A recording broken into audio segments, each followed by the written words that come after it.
Nó có chút lở không mẹ? Ui ra. โอ้โหเสียไม่แท้งามแท้เสียว่าจะใช่นี่โอ้พี่น้องเอ้ยใส่เลย Lời. คักกิลีนี่ Sao vậy? มันก็พออยากเอามาฝากอยู่ผู้มาฝากก็ได้ให้เดี๋ยวนี้ใส่เดี๋ยวนี้เลยพี่น้องเอ้ยเสื้อแซมบ้านเฮาเนาะเสื้ออยู่ฝั่งไทยเพิ่นน่ะสิเอิ้นเสื้อยีนแล้วแต่แล้วแต่การห้อง มักดีผู้สาวเสือยีน จะเฮ็ดแบบนี้มันก็ขี้พุ่นมันก็ทึกเข้าบ่แล้วแกงมันบ่เฮ็ดเฮาน่ะ Lời. ไผแกง Nó.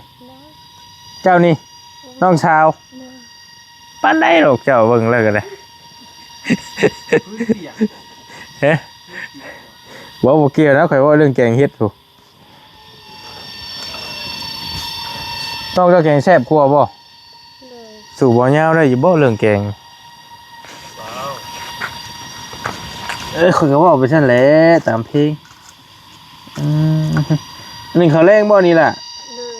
Lời. เสียงคันเสียงแม่งกระเด้ห้องแหละ เดี๋ยวไปที่ ฮู้แล้วแหละพี่น้องไอ้บ่มันจักโมง6 โมงขึ้นแล้วมันห้องเลย บ้านจะเอิ้นเด็กอย่างเงี้ย โอ้ย ย่าเด้ Cũng để đôi này nhỉ. คันสิเฮ็ดล่มจบดีก็เฮ็ดแม่คันสิเฮ็ดดีๆก็ได้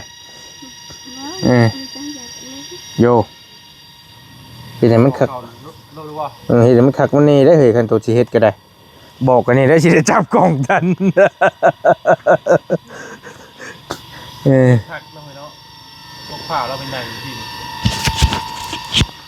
อันนี้ไม่เนี่ยนะพี่น้องเอ้ยทักทายสบายดีกันอยู่เฮือนนางพรน้องพรเฮานี่แหละ คือเก่าคือเดิมเนาะตอนแรงๆพี่น้องเอ้ยเพิ่มเติมก็สิมากินแกงเห็ดปวก Từ từ cứ mà có chai. ฮะ Từ cứ mà có chai. Tao cứ tao. มันยังมาหัวใจคือหยัง Bố. กินแกงเห็ดปวกก็มาหัวใจ Đời. มาหัวใจไม่ได้ใช่ เอาหมอนี่บอกไปจะขี้ไปนี่ Anh không được về thang không à? Không tên cứ hồi chạy. เพิ่มเติมคือหัวใจโอ้ฮะหัวใจแบบได้ค่ะคอยเห็นแต่นั้นได้ค่อย Về anh đi nhìn vềใน TikTok นะ เอ้าผมมีโทรศัพท์ไปเห็น TikTok บัดนี่ ว่าแบบจะเปิดตู้หั่น เพิ่มเติมคือหัวใจต้องเห็นใหม่ด้วยฮะ เพิ่มเติมคือมาหัวใจ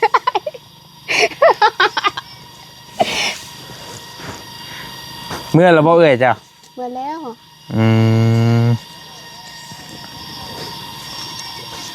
นี่ข้างงออยู่ทางไหนก็ได้พี่น้องให้เพิ่นหาถามสร้างหน่อยเด้อบอกเพิ่นแล้วบ่ บอกแม่ บอกเอ่ยเจ้า บอกแล้ว บอกให้เราหาถามให้นี่พี่อ้ายเจ้าก็เฮ็ดบ่เป็นติ เราเห็ดเป็นอยู่แต่ มันบ่งาม เลย ม งาม เพราะว่า แล้วเมื่อไหร่พ่อ เมื่อไวเนาะลำเมื่อคือว่าแล้วลำย่างมาบ่ ขี่รถไทย มีรถไถ บ่มียืมโม มากับผัวเด้ เลยยืมรถไทยลุง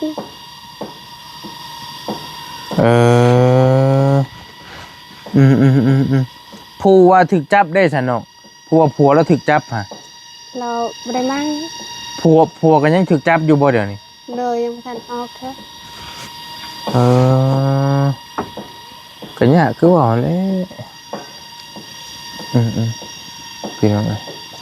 พอบอลลี่ก็ถามน้องชายอยู่เรื่องเฮ็ดเฮือนเฮ็ดซ่านนี่เพิ่นก็ถามว่าอยากเฮ็ดอยู่เพิ่นก็แต่ว่าเพิ่นว่าเพิ่นก็ อายว่าไม่หา ฮะสิดำนะไผ อายว่าไม่หาเงินเด้อ เป็นเป้าวะล่ะน้องปิ๊กไม่นะ ถามกันตรงๆสิเลย ไม่ ไปเสียให้โต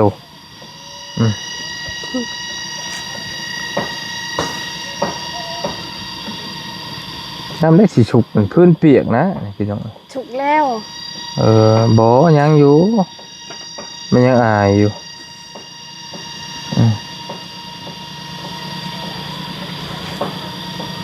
ส่งได้มาใช่ ส่งไอ้ให้มันกิน ให้กินนี่ เลย แม่นทั้งส่งแม่นทั้งเชื่อเลยนี่ เลย คักกิลีนี่พี่น้องใส่หมดเลยเนาะ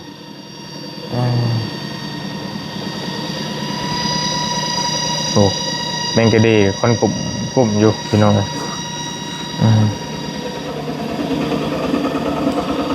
นอนใช่เมื่อคืน ทีนี้แบบเธอ ฮะ แบบถ้าพอเราเมื่อแล้วก็นอนเรือนในตู้พอนะ พ่อไผ พอนอนพอนั้นถ้าเราเมื่อไม่ได้นอนน้ำเมื่อนอนนอนเรือนในตู้ เจ้านอนหนีอยู่บ่ บางมือก็นอนอยู่ถ้าแบบอยากนอน คันเรามาคันพ่อจะมาแล้วเจ้าไปนอนพุทธ เลย คันพ่อบ่มาแล้ว ถือกับมานอนน้ำนอง จะนอนน้ำนองนี้ เลย เออเอานอนน้ำนองอยู่แจพุ่นบ่ เลยถือนอนนี่ก็ได้ โดย เสร็จพอเมื่อแล้วเรานอนบันนี้ โดย แล้วก็บ่มีมันนอนอยู่ดิ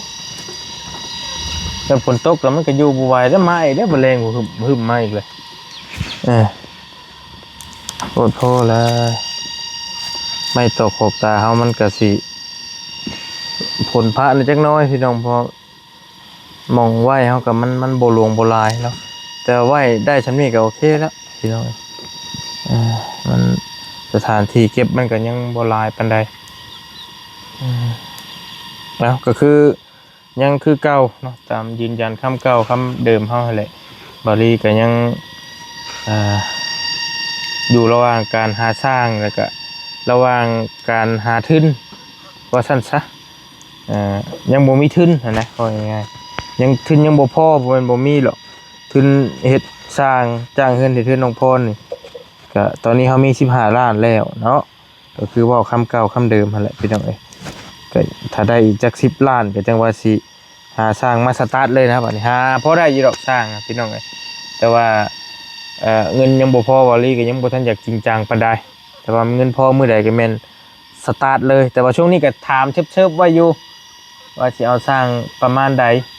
หม่องใดนะกำลังเบิ่งลาดราวอยู่ว่าสิพอจ้างภายใน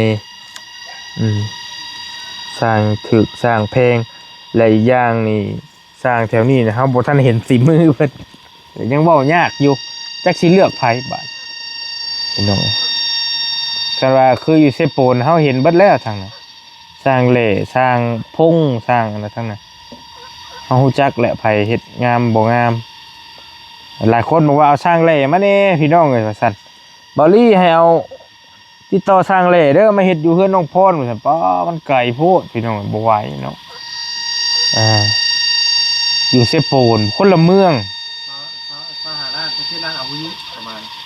คันเรามาเราก็สิคิดค่าอยู่ค่านั่นเราค่าเดินทางอีกเราก็สิบ่ว่าฮอด30พุ่นบ่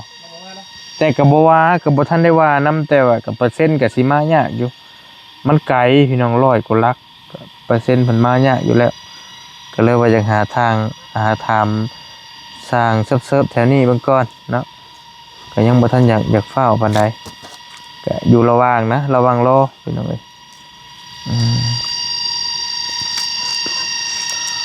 ขุดตอกเองรถเป็นจังได๋เงินกับทีมงานเฮาเอาเองเอาบ่ว่าแนวเฮาเฮ็ดเองรถเป็นจังได๋เอาเงินเฮาเอาเองเฮาเป็นช่างดิ ตอกความอยู่ก็พอเลย พอตอกกระปูเป็นอยู่หรอว่าตอกกระปูเงินเท่ากับว่าเติมน้ำมันพอได้เติมน้ำมันเที่ยวมาหา ตกปอนช่วยกันนี่แล้ว แซงไปเลยเด้อดัดเตรียเด้อ ช่วยเขาบ่ ยัง สิชุกเลยเด้อเข้าเด้อคิดไม่กระเดลายเลยแถวนี้ป้ากกยางเลย มันจะโตใหญ่ เนาะกินได้ไหนก็แต่เก่าคือกินดิบแล้วบ่มันก็ดีเนี่ยวะ กินดิบก็ได้สุกก็ได้ ขัวกินอยู่ยองปันแม่นฮู้อยู่แต่อยากลืมน่ะแม่นเชื่ออยู่ตัวนี้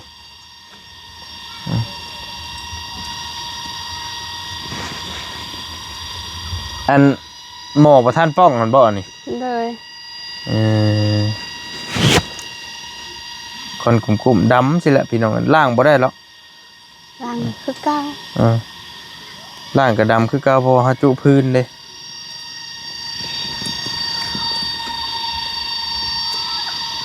คนมาอีกแล้วหึมหับมาอีกแล้วยำแรงบ่ไหวแล้วฝนตกแห้งฝนดีกว่าทั้งบ้านอีกได้ทางนี้บ้านน้ำล้นคันไห้คันนาทั้งบ้านเขายังว่าสำใดสำหนึ่งอยู่เลยพี่น้องทั้งพี่แห้งอีหลี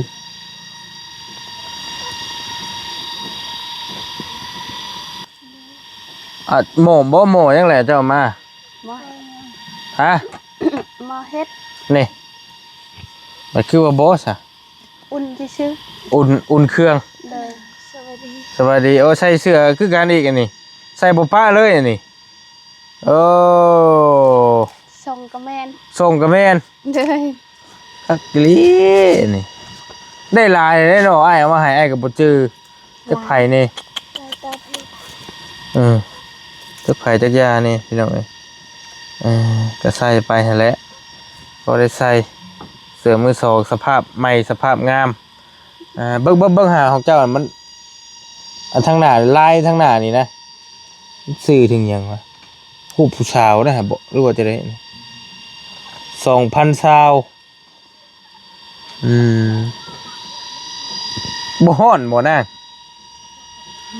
เหือแตกเหือแตนอ้ายเห็นเจ้าไปคือหมู่เว้นนี่จักมื้อเจ้าจังไปเทื่อนึงน่ะไปตลาดน่ะ 4-5 เดือน 4-5 เดือนเลยฮะ 4-5 เดือนไปทีนึง โอ้ คันสมุนมีรถนี่ก็สิไปเรื่อยได้ไปเรื่อยอยู่เนาะ เวลานมหมดไป นมมะลิเอ็นบ่ไปซื้อน่ะป้าย่างไปบ่ได้กึกไกลบอกอ้ายก็ได้ดอกอ้ายสิซื้อมาให้ก็ได้ดอกหรือว่ามีแนวอื่นบ่ซื้อนำบ่ บ่มีเนาะมีแต่โคม อยากได้โคม เลย ซื้อโคมมานึงบ่ เลยแล้วก็พลอย กับหอย พลอย พลอย พลอยผัด ไปหอยฮอดใช่ไปหอยได้จังไดวะ กันพลอย เลย ไปขับรถเป็น2คนเจ้าบ่เป็นจักคน น้องแต่ยังน้อยน้องเคยเฮียนอยู่เคยเฮียนรถหมู่เท่านึง ลงคลองเลยบ่ บ่คอนบักใหญ่ สั่งคอนมะพร้าวรถขับไปตำเถื่อ ใจเข้าใจ สอง ตำคอน เลย เ เมน เห็นแล้วก่อนนั้น บรกบ่อยู่ บ่รู้จักมันแบบมีแต่จนว่าจำกากพุ่นแรงเกือบตาย เร่งจำเลยบ่ เลยตามเถื่อ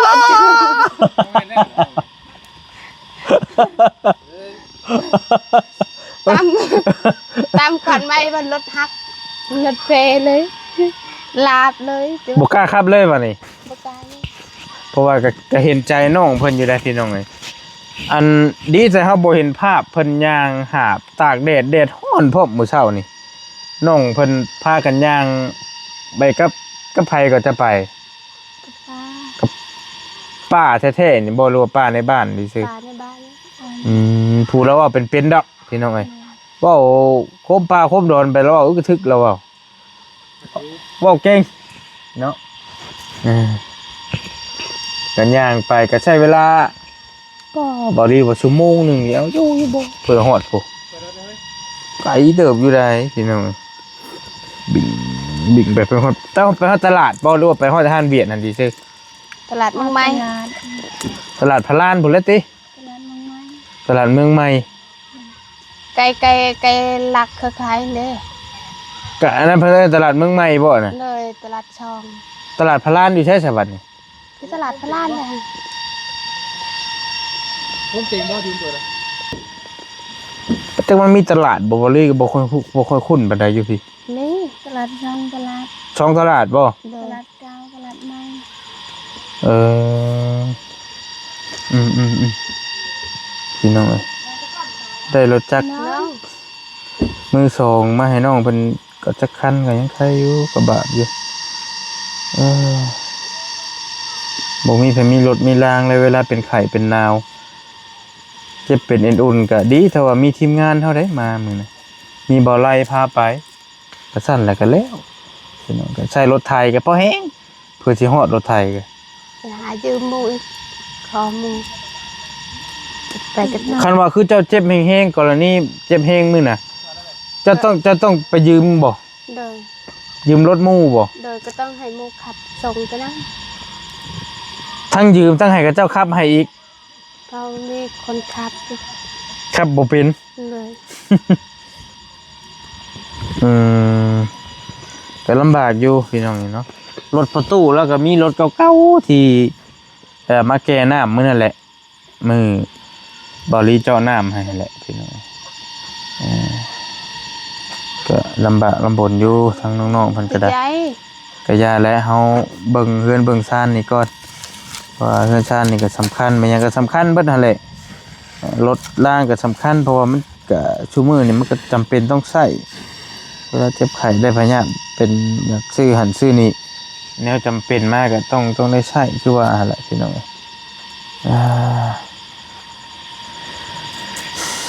กันได้มากก็เฮียนครับบ่เฮิงดอกรถ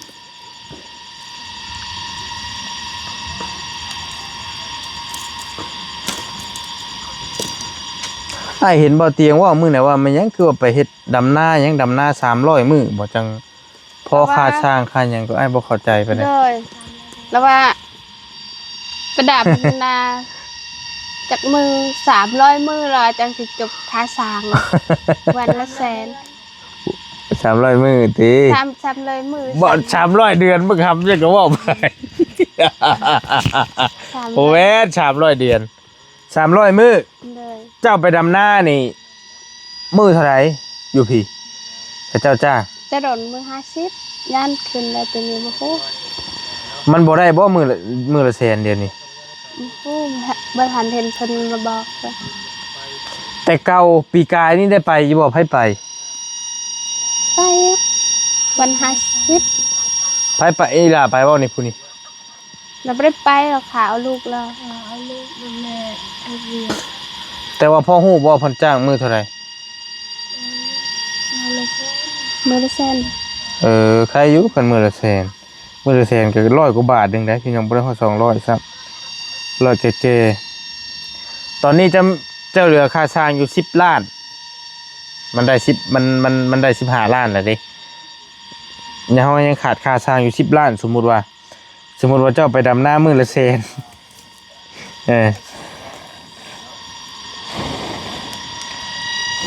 เหลือ100มื้อบัดนี้ เดี๋ยวแล้วมั้ง 100มื้อไปดำนา100มื้อจังสิจุบคนเดียวได้เลย คัน2คนก็50มื้อได้มื้อละ200,000ได้เบิ่งก่อน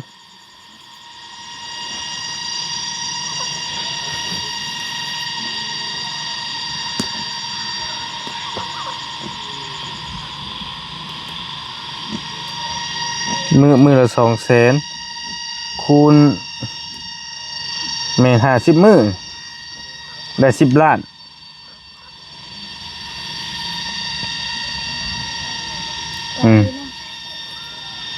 50มื้อกับประมาณ2เดือนปลาย 2 เดือนไป โดยแต่ว่าเจ้าบ่ต้องกินหยังเลยได้คือบ่เตียงว่าหั่นแหล้ว มันก็ไม่ได้ บัดเขาหมด ก็ต้องซื้อสมมุติว่าหั่นน่ะ เลย สมมุติว่าถ้าเจ้าแบบอัน สิได้ค่าสร้างหั่นนะเพราะว่าน้องเพิ่นไปนี่2คนนี่มันก็ต้องได้นี่200,000พี่น้อง ทางแม่ก็บอกว่าเขาหมดเด้อ ก็ต้องซื้อบัดนี้แม่นบ่ ซื้อ อืมโอเคก็ฟังไปพี่น้องผู้ใหญ่เพิ่นก็บ่ป้าบ่ทิ่มดอกเพราะว่าเพิ่นก็เอ็นดูสงสารน้องพรนี่ก็ค่อนข้างหลายเนาะผู้ใหญ่ใจบุญเพิ่นก็เบิ่งเพิ่นแยงอยู่อันนี้เฮาสมมุติว่าน้องเพิ่นต้องพึ่งพาตัวเองหั่นนะค่าสร้างตอนนี้มันยังเหลืออยู่10 ล้านและน้องเพิ่นสิหาเงินแล้วสิได้ซำใดจักมื้อจักวันจังสิพอประมาณนี้เนาะประมาณ50 มื้อ2 คนหรือประมาณ3 เดือนไปเพื่อไว้แต่ไผสิจ้างเฮาฮอดพุ่นบาด บางทีเพิ่นก็จ้างน้ำ2-3 มื้อเนาะเลยบางทีเพื่อนหลังตัวนี้สลายสิเอาก็2 มื้อไปเพื่อนตัวนั้นมื้อเดียวเพิ่นก็แล้วเนาะเลยมันบ่พอสิได้เก็บได้กำนะพี่น้อยบ่พอสิได้เก็บได้กำจ้างดำมื้อคือน้องพรคำเพิ่นนี่ก็เราได้เงินมาเราก็ต้องสิได้คือเห็นนั่นแหละซื้อปลาเด็กเป็นนัวซื้อนมซื้ออันหยังมาให้ลูกแล้วก็มีลูกอ่อนเราก็ได้พี่น้อยคือว่าแล้วเราจังว่ากันเบิ่งเพิ่นให้อ้ายเบิ่งให้เก่งอันน้องพรคำเนาะถามอีกแล้วบ่ลีก็ได้โอ้ไผกินแน่แล้วอันนี้ตักเหนียวบ่ไหลตักเหนียวบ่ไหลโอ้โชคดีดิบ่ไหลมาหลังได้กินก่อนแต่ว่าเราไม่ได้กินย่อซื่อเอ้าคือบ่กินทั้งน้องกินย่อมาเองกินเองแขกไม่ได้กินเจ้าของกินเองเจ้าภาพกินเองนะบางช่วงโอ้ยหลายแบบเนาะอายได้แหละอายว่ากินแล้วอายกินแล้วโดยแล้วก็ทางน้องก็กินต่อโดยโอ้ลองโยมาให้อายเบิ่งกว่าบ่เหลืออะไรเบิ่งช่วงแกงใส่แบบนี้น่ะแซ่บได้พี่น้อยจะใส่ส้มผักติ้วบ่มีสมมะขามเมื่อยเลยอยู่ป่าผมมีชมผักติ๋วบ้านกำลังทั้งนี้กันแล้วชาวบ้านนี่บ่มีถ้าอยู่ไห้มีหลายอยู่ไห้ไก่ดิอยู่นอกบ้านนี่ก็บ่มีบ่จ้ะหิมบ้านนี่บ่ได้ย่างไปเบิ่งเวทตอนแกงเฮ็ดนี่ลุงเฮิมมาโดยใกล้สิฉุกแล้วเบาไหลมานี่แต่ก็เลยบ่ได้ไปใส่โดย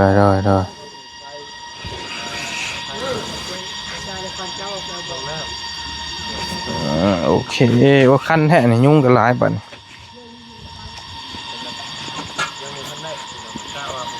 โอเคเดี๋ยวอุ่นแล้วสิกินข้าวแรงน้ำน้องเพิ่นจักหน่อยสิชิมเบิ่งนะสิชิมสีมือหล่าเพิ่นว่าสิเป็นจังใดเนาะคือว่าเคยชิมอยู่บ่มันก็แซ่บธรรมดาโอ้เอาแบบแซ่บพิเศษว่าเป็นหยังต้องแซ่บธรรมดา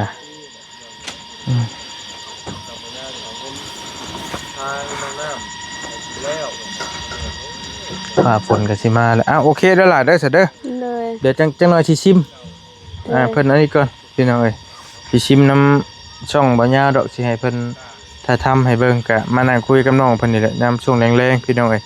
มาอุ่นเครื่องเนาะมีหยังน่ะโอ้ไก่ฮะไก่มันเป็นหยังน่ะบ่ได้ตายติ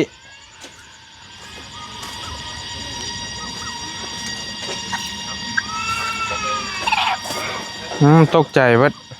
เอาย้อนแล้วนะอมแบะนอหลวงตกใจนึกว่าพี่ช่างมันของไก่ชื่อเลี้ยงชื่อมาเลี้ยงบ่เลยมันของรักพี่น้องกันว่าเฮาสิเฮ็ดให้น้องพรก็สิเฮ็ดอยู่เยื่องๆประมาณราวๆนี่แหละพี่น้องลังๆบ้านเพิ่นอาจสิบ่เห็นภาพปานใดยามมื้อคืนแล้วก็ต้องได้โยกย้ายและเฮือนแล้วนี่อย่างน้อยก็ต้องหามไปจักหน่อยเนาะไปแล้วจังว่าการน้องมาเอานี่แฮ่นี่เอาไม้กันไปกินข้าวน้ำน้องเพิ่นก่อนพี่น้องปิดกล้องก่อนมันจังกินสะดวก กินสบายโดยสบายดีล่ะโอเคอยู่ดีมีแฮงพี่น้องเอ้ยก็ฝากอยู่เด้อเฮือนนางพรน้องพรเท่านี้แหละ ก็ยังขาดค่าสร้างอยู่ที่แม่นเรากำลังระดมกันอยู่ตอนนี้ก็ได้ค่าสร้างมาแล้วก็แม่สตาร์ทเริ่มเลยนะพี่น้องเนาะเฮ็ดยามฝนเลยพี่น้องแล้วจังว่ากันอยู่ดีมีแฮงโชคมาร่ำรวยบ่จุกผู้ทุกคนพี่น้อง